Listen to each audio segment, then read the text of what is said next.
August 13th. To most of us, it's literally just another day on the calendar. Maybe it's a Tuesday, maybe a Friday. You probably just go to work and don't think twice about it. But if you look really closely at the historical record, this single date acts as one of the absolutely most critical anchors in all of math and science history. Welcome to this explainer, where we're going to unpack exactly why August 13th is the date that secretly built our modern world. And honestly, it is a wild ride. So let's get into it.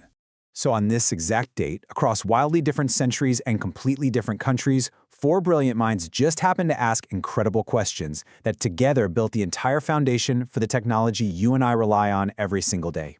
We're going on a bit of a historical detective story today, leaping across centuries to connect dots you probably never knew were related. Okay, let's dive in and meet them. To start off this detective story, I want you to just look up for a second.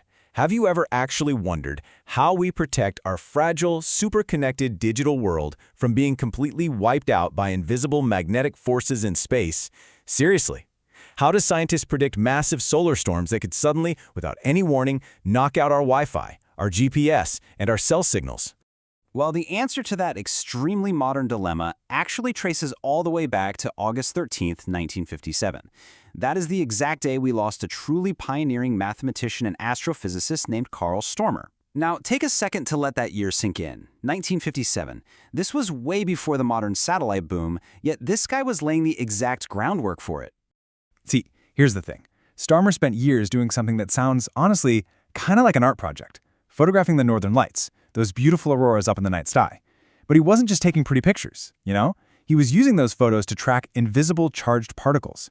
He figured out exactly how charged particles from the sun move and curve through Earth's magnetic fields. By finding a way to calculate these unbelievably complex orbits, he essentially handed us the math to understand space weather. To put it simply, because he mapped those particles way back then, we now know exactly how to shield and protect the satellites that are beaming our cell signals right this second. It is absolutely wild to think about, right? What's truly fascinating here is how the sheer beauty of the cosmos is tied directly to our daily, modern convenience. The exact same math that dictates the stunning, glowing dance of the northern lights is literally the math that secretly protects your internet connection from getting totally fried by a solar flare. Okay, so we're still on August 13th, but now we're going to peel back the layers of time a few decades earlier to meet a mind who completely changed how we look at human health and survival. I want you to think about this for a second. When a major medical crisis or a sudden outbreak hits, how do doctors and generals instantly know where to send help? How do they make those high-stakes, split-second decisions without getting totally lost in endless rows of confusing, overwhelming numbers? Well, that brilliant shift in medical history traces back to August 13th, 1910, which marks the passing of a legendary pioneer you've definitely heard of, Florence Nightingale. But hold on. Her impact goes way, way beyond what you might have learned in grade school about her being a nurse during wartime. She was actually looking at massive, completely messy piles of wartime casualty data. And she realized something crucial.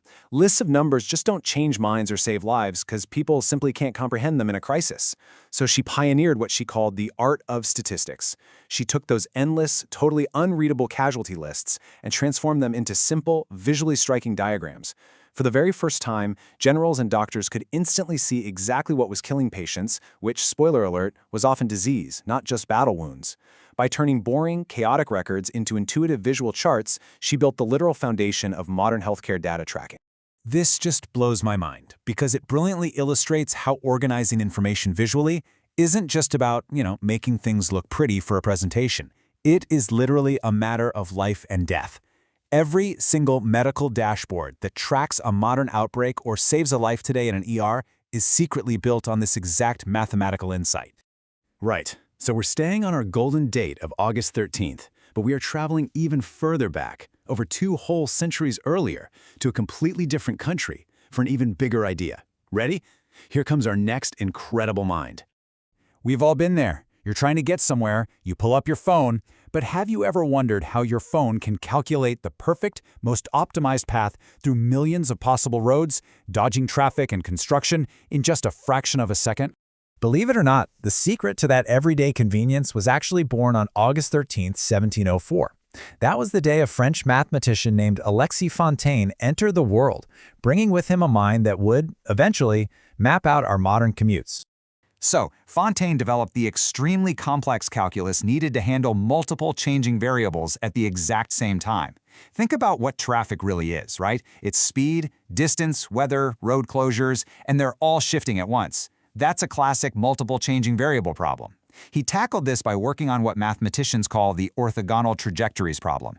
Actually, scratch that. Let's keep it simple. It's basically just a way of mapping how different moving paths intersect at right angles. By mapping these complex interactions, he created the underlying optimization logic that modern routing apps like Google Maps totally rely on to navigate us through chaotic city traffic today. So the crazy takeaway here is that our sleek 3D graphics and digital maps owe their core existence to an 18th century genius. Just think about that for a second. The secret mathematical engine driving your absolute fastest route home was calculated 300 years before smartphones were even a concept. No way, right?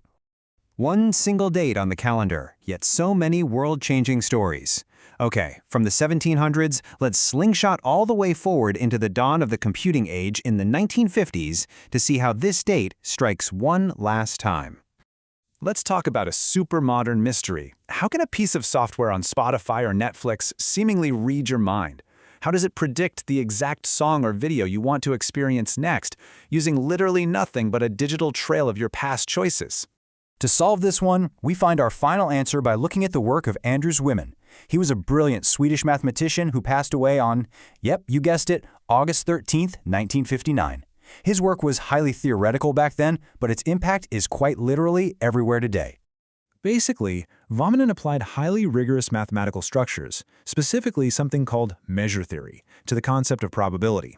If you're wondering what on earth measure theory is, just think of it as a way to assign a specific size or weight to complex, highly random events.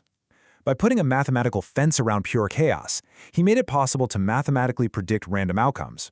He gave computers the ability to weigh probabilities and actually guess what you're going to click next. He built the exact foundation of probability that drives our modern machine learning algorithms. Let's just pause and appreciate how predicting the unpredictable has completely shaped our entire internet experience. It's a total paradox when you think about it. The highly structured algorithms predicting our curated digital world are built entirely on the math of pure chance. So let's just take the step back and look at this whole crazy timeline we've been on today. From Fontaine in 1704 mapping out multiple variables, to Nightingale in 1910 visually organizing health data, to Størmer in 1957 calculating impossible orbits, to Wiman in 1959 defining pure probability. Every single person we met in this explainer today across different centuries and totally different countries was ultimately obsessed with answering the exact same question. They all basically asked, what is the pattern hiding inside the chaos? And because they actually dared to find those hidden patterns, they ensured our modern world is connected, predictable, and safe. So, as you go about your day, what patterns will you discover